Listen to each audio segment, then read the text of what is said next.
ஆகானின் தகப்பன்.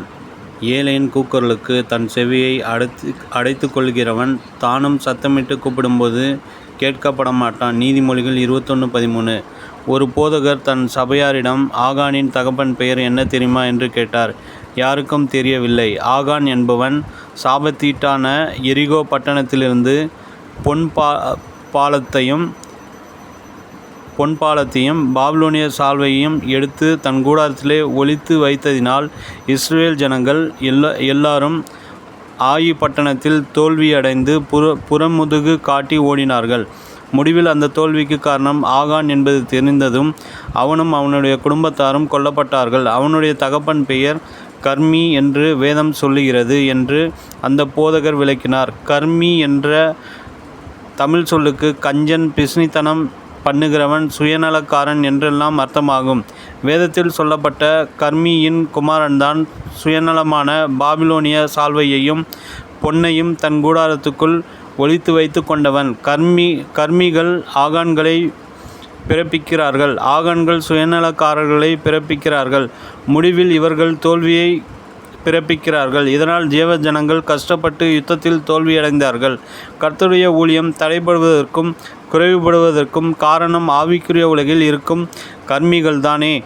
கர்த்தருடைய ஊழியத்திற்கு சேர வேண்டிய தசமபாகத்தை வஞ்சிக்கும் கர்மிகள், சுவிசேஷ பணியை தடை செய்யும் கர்மிகள்.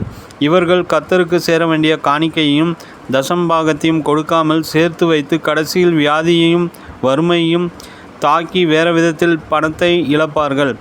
வாணியனுக்கு கொடுக்காதவன் வைத்தியனுக்கு கொடுப்பான் என்பதும், ஈயார் தேட்டை தீயார் கொள்வர் என்பதும் பழமொழிகள். ஜார்ஜ் முல்லருடைய வாழ்க்கையிலே பெரும் வெற்றி இருந்தது. அவர் பெரிய செல்வந்தராக இருந்ததில்லை. ஆயினும் கர்த்தருக்கு கொடுக்கும் பெரிய உள்ளம் அவருக்கு இருந்தது. இதன் காரணமாக அவர் கேட்க கேட்க கர்த்தருக்கு அவருக்கு நிறைவாய் கொடுத்து கொண்டே இருந்தார். 1000 அனாதை குழந்தைகளை வளர்த்து ஆளாக்கி அவர் சிறந்த நன்கொடையாளர் ஆனார். பல கிறிஸ்துவ நிறுவனங்களுக்கு அவர் தியாகமான நன்கொடைகளை கொடுத்தார். இதனால் செல்வமானது 1000 மடங்காய் அவருக்கு திரும்ப வந்தது. கடைசி வரை கர்த்தர் எந்த குறைவில்லாமல் அவரை அற்புதமாய் வழிநடத்தினார். வேதம் சொல்லுகிறது, கொடுங்கள் அப்பொழுது உங்களுக்கு கொடுக்கப்படும். அமுக்கி குலுக்கி சரிந்து விழும்படி நன்றாய் அளந்து உங்கள் மடியிலே போடுவார்கள். நீங்கள் எந்த அளவினால் அளக்கிறீர்களோ அந்த அளவினால் உங்களுக்கு அளக்கப்படும். லூக்கா 6:38. தேவ பிள்ளைகளே, நீங்கள் கர்த்தருக்கு கொடுப்பது பரலோகத்தில் உங்களுக்கு பொக்கிஷங்களை சேர்த்து வைப்பதை போன்றதாகும். அது பத்திரமானது. திருடர்களால் அதை திருட முடியாது.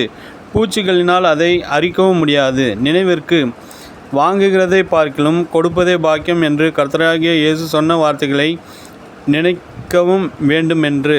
அப்போஸ்தலர் 20:35.